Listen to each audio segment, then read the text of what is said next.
Salam kembali sahabat, dengan saya Ferdinand Utahayan. Monolog selalu dari saya terkait dengan isu-isu nasional.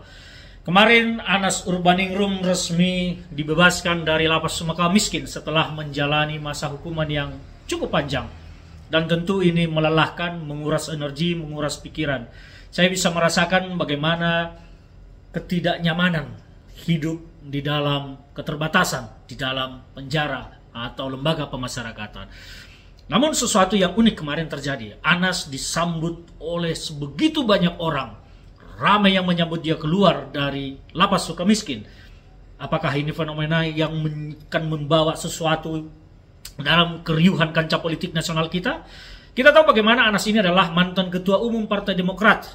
Dan Anas dipenjara, dijatuhkan dari kursi ketua umum Partai Demokrat. Ada apa sebetulnya yang terjadi kala itu? Saya di satu sisi berpikir, mengapa dulu Anas pada saat persidangan tidak membuka semua apa yang diketahui tentang korupsi yang dituduhkan kepadanya dan siapa-siapa yang menerima atau terlibat dalam kasus korupsi tersebut. Mengapa sekarang seolah-olah Anas menyimpan sebuah peluru tajam yang akan ditembakkan, dan ini kita melihat bagaimana peluru tajam ini akan ditembakkan kepada mantan Presiden Susilo Bambang Yudhoyono yang pada saat itu terpilih menjadi ketua umum Partai Demokrat menggantikan Anas Urbaningrum. Apakah memang ini akan menjadi peluru tajam atau ini hanya akan sekedar lelucon-lelucon dan narasi-narasi yang bikin ramai di tengah publik? Kita tidak tahu.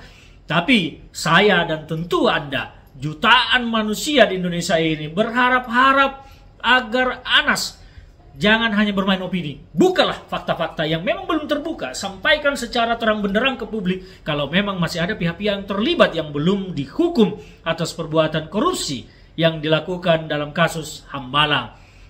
Indonesia ini butuh orang-orang berani. Butuh orang-orang yang bersikap tegas, yang tidak takut apapun untuk menyatakan kebenaran. Saya berharap Anas Urbaningrum akan menjadi salah satu dari orang-orang yang berani tersebut, dari orang-orang yang tidak akan takut menyatakan kebenaran sepanjang Anas Urbaningrum memang punya bukti.